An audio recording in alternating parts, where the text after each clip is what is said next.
It is my belief that if we want to learn how to play jazz really well, we also have to understand the blues, because that's really where jazz is coming out of, and it's saturated in the music. So how do we start crushing jazz solos over top of a jazz blues and start sounding bluesy right away? Well, I'm going to show you a great starting point that you can use in your jazz solos today, and no, it is not the blues scale. Coming right up. What's up, Brent here from LearnJazzStandards.com, which is a blog, a podcast, and videos all geared towards helping you become a better jazz musician. Make sure you subscribe to the channel below. Hit that bell notification button so you never miss a video that comes out on this channel. Like I said, I believe that understanding jazz blues really well is going to give us an unfair advantage in all the rest of jazz. So if you can really play a jazz blues flawlessly and really master that, I really believe that other jazz standards are going to be so much easier to improvise over. And of course, we all want that bluesy sound, and we also want to be able to play in a jazz style. So how can we start getting those results right away? Well, the technique I want to show you is very simple, but it requires me to tell you a story first. So when I was first getting started out with jazz, I didn't really have a lot of direction, and kind of my first go-to for blues was, stuff like this.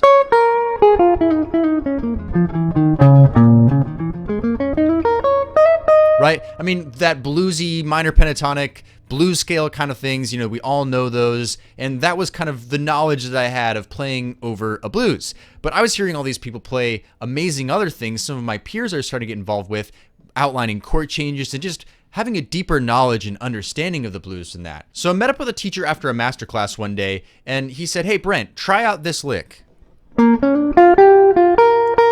And so I gave it a try. And I was like, whoa, I didn't even know I could play those notes, and that sounds so great. So I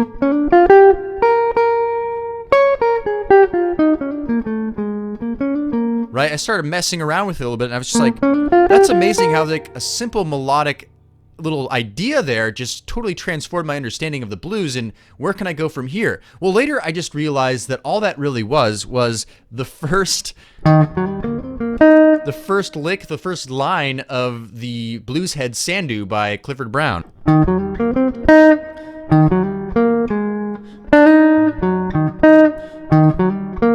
Right?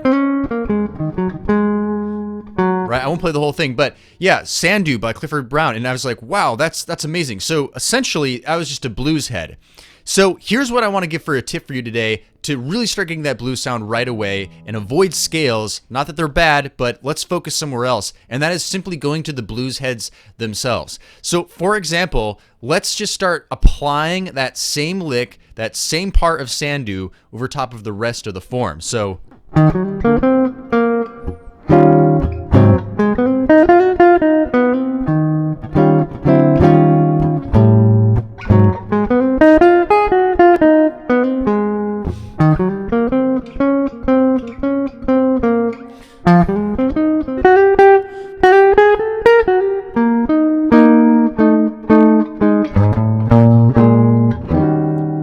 So even just that first little melodic line there had a huge impact on starting to sound bluesy and also creating great melodic lines right there. And we were just using one little concept there that I took from a blues head. It already has the jazz blues language in it.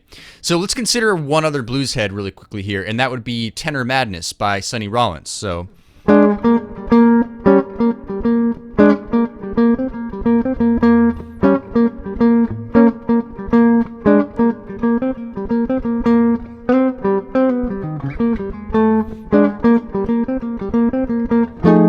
right? You know that blues head, right? So let's take that concept really quick and combine it with Sandu, with that first line of Sandu, and see if we can't use those two blues heads to start making a little bit of melodicism and soloing over top of the form. So let's switch to the key of B flat, which is what Tenor Madness is in. So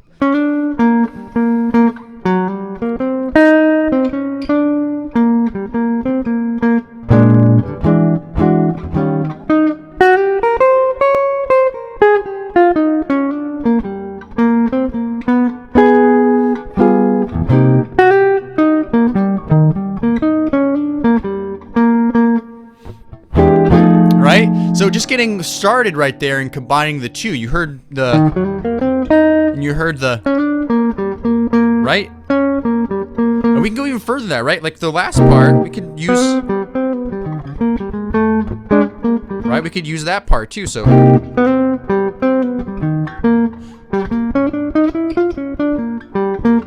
Right, we can come up with different ideas and compose different ideas around all of that. So this is just scratching the surface, obviously, right? Because these are just 2 blues heads, and we've only spent like 2 minutes on this. So we can start learning as many different blues heads as we can and use those melodies to start sounding bluesy, to start creating great jazz solos. So hope this was helpful for you today. Here's what I want to hear from you in the comments. I want to know, what ways would you suggest to start sounding bluesy and play great jazz solos right away? Fill those comments up with as many different ideas as you possibly can. Would love to hear that. So by the way, this is obviously just a tool. It's not really a strategy for learning how to just crush it on a jazz blues, but I do have a free masterclass called Boost Your Jazz Blues coming out on October 6th, Sunday, October 6th.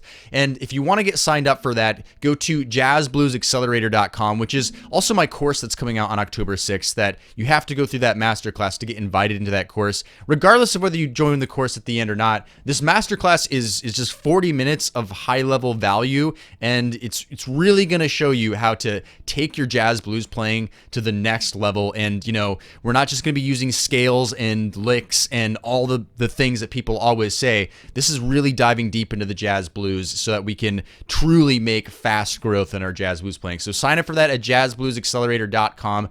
Hope to see you in that masterclass, and looking forward to it. I'll see you in the next video. Make sure you subscribe. Make sure you like this video if you liked it, and I'll see you in the next one.